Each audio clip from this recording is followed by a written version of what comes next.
That's Nick. And that's Joseph. And today we're here to talk about Flux Gourmet, the fifth film directed by Peter Strickland, which premiered in the Encounters competition sidebar at the 2022 Berlin International Film Festival, and IFC Midnight is releasing it June 24th, 2022. Do I know Peter's other films? Yeah, I think so. I interviewed him for his last film, In Fabric, back in 2018, which I've actually really liked his previous four films. I was a bit disappointed with this one, but Duke of Burgundy is probably one of my best films from that decade.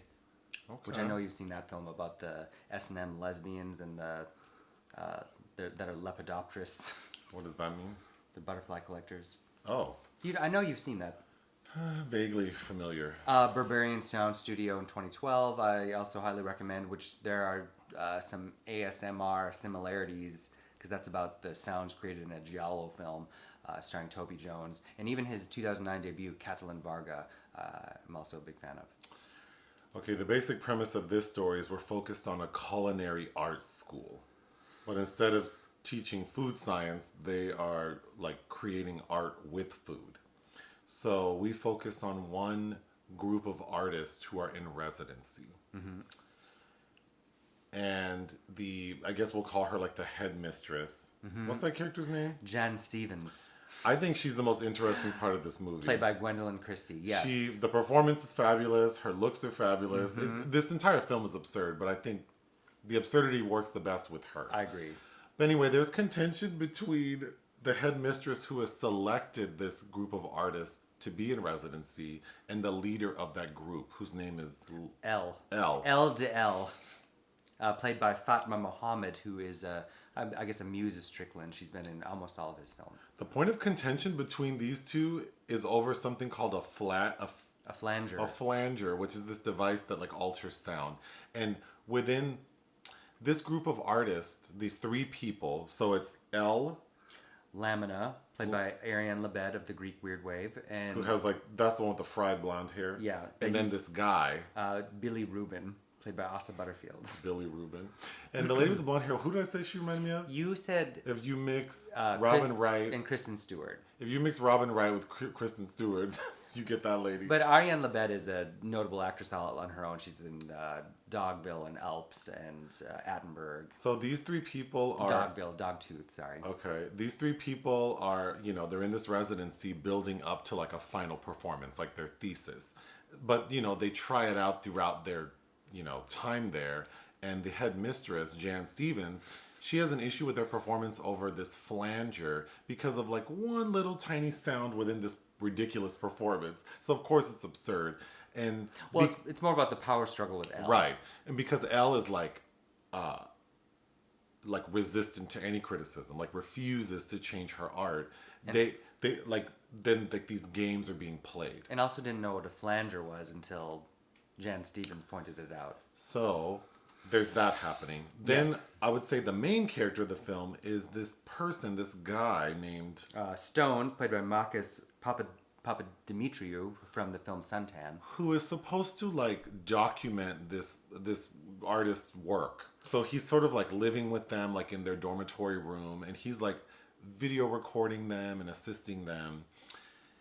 His plot line is that he's suffering from gastrointestinal issues. Mm-hmm. And throughout the film, it's a huge plot point that he's experiencing flatulence and he's always in the bathroom. It's not as gross as it sounds. He is struggling with the on-campus doctor trying to figure out what's wrong with him. Dr. Glock. Which culminates with a colonoscopy, a public colonoscopy, which now is giving me Crimes of the Future vibes. Crimes of the Future, maybe with a little more Pasolini, even Le Grand Bouffe in there, but never quite as disgusting as any of those films. Yeah. And we can talk about it. But he gets this colonoscopy and finds out that he has celiac disease. Mm-hmm. So he has to avoid gluten. That's sort of the resolve for that character. But games are being played between the headmistress and this group because she is using Stone to spy on them by talking to Kristen Stewart, Robin Wright. And then... the guy playing Billy Rubin, Butterfield, The headmistress is having a sexual affair with him, trying to influence him to get rid of this flanger. Because from Stone, she learned what he likes. Because Billy Rubin also has a sexual relationship. Lots of boundaries being crossed with. I think it's commentary about art collectives as well. With Elle, who they have this weird game that he likes his nipples rubbed, and she lets him. She like plays with herself and lets him smell her fingers. So Jan Stevens pulls the same stunt on him, which he responds to like there's a Pavlovian response to it. Anyway, everything culminates with right before their final performance, like to present their project. They're at a dinner thing, and Elle gets shot. Yeah, there's this rival collective who did not get selected by Jan Stevens, so they've been calling and making death threats the whole time. They're called the Mangrove Snacks. So Elle dies, and during their final performance, they switch it up and have it be that Stones is eating something. Stones, plural, like yeah. Stones. And it appears that he's eating Elle because it's like meat, and we see an ear in and it. fingers in the blender. The end. Mm-hmm. I was a little disappointed by this film because I thought it would be a lot more subversive and gross and like it's touching on a lot of things like disordered eating and like food sensitivities and just like the waste of food, but it never plays out in a way that has impact to me. It all feels very silly. It's very absurd, which I don't mind. But even as the title indicates, like the flux of in and out of food in the body until it does I guess a 360 coming around with Elle being the point of consumption by the person who hasn't been able to eat, has been experiencing gastrointestinal, what's the word I'm looking for? Anyway, distress. Could I go through my notes? Sure. That damn doctor, what's his name? Dr. Glock. He is so damn mean. Richard Bremmer, yeah. No bedside manner. He looks like the fucking crypt keeper. Likes to drink. Yeah. Yep. The name of the school is called Edna May's Supper School. No, that's the name of the book that... Oh! There's one artist who it's Elle. Elle. So after they have like presentations, then they all sort of unpack at what they call these after dinner meetings. And Elle wants to read a passage from Edna May's Supper School, which is a cookbook she had as a kid, which is what inspired her apparently. But she reads like this list of 10 things a woman should do, and her argument is that I don't think a woman wrote this. Like clearly a man wrote this because it's like basically like everything is about catering to your man and not overwhelming him with your bullshit and if that doesn't making work, sure he's satisfied, then you need to go get pills. And then if none of that works, then you need to be medicated. Mm-hmm. I thought that was funny. Okay, something that the artists are asked to do is they do something called go to the shops. Those are my favorite parts, and I think that probably was the most interesting because it's the three people from the collective, including Elle, going into sitting in this blue room where Gwendoline Jan Stevens comes and is prompting them, but in these super hilarious. So it's like complicated prompts.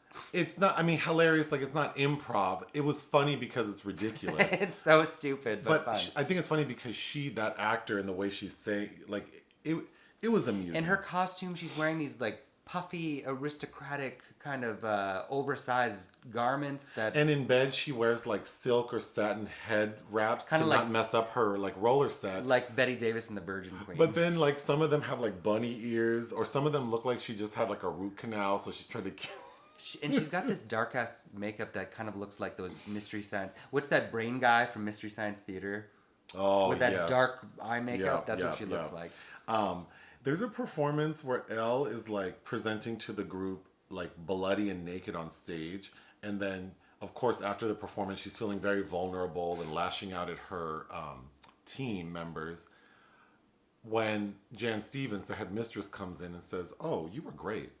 The purpose of residency is to sort of like fumble and perfect, so everyone knows that you were great. Like everyone loved it. In fact, people are here to like they want to honor you, mm-hmm. And all of a sudden. Elle, who's covered in blood, mm-hmm. with just a towel wrapped around her and a head wrap, I believe. Once she hears that people love and they want to meet her, she's like, "Oh, we'll bring him in." Like, bitch, you are covered in blood and you were just yelling at everyone, and now you're like, "Oh, I want to greet my fans."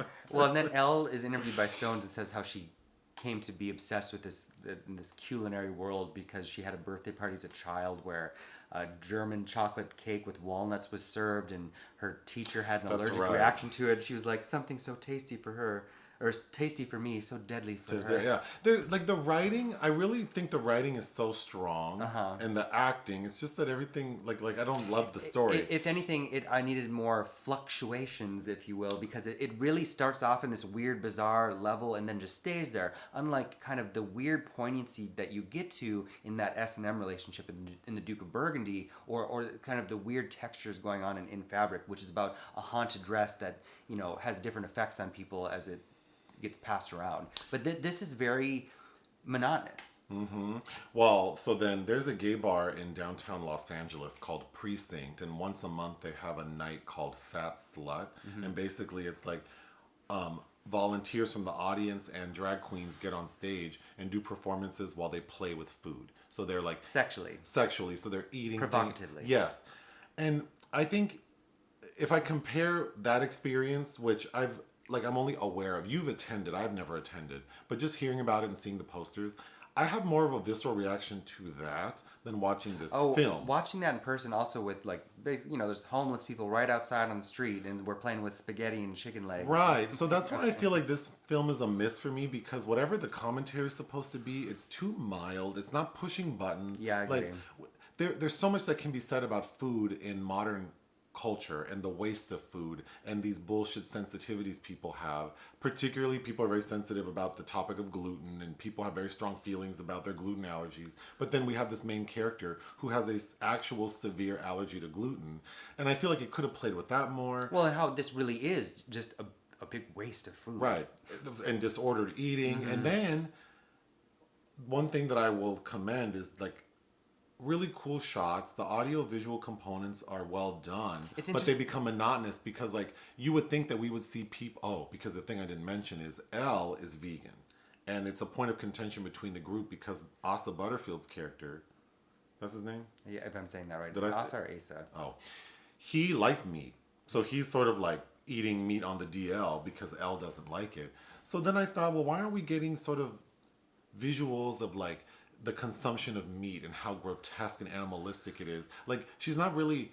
I would think a movie about culinary art would sort of have that component of why it's so disgusting that... Well, again, Marco Ferreri, which I know I've referenced this film before, but there is that kind of repulsion factor to that film about these people basically eating themselves to death, which you don't really get here. And it's even the ASMR aspect, which is interesting at first, kind of repetitive, peters out. And I think that Strickland, I know you didn't see this, but I think he did that to a much greater effect in Berberian Sound Studio with making sound effects, and that's also kind of a thriller.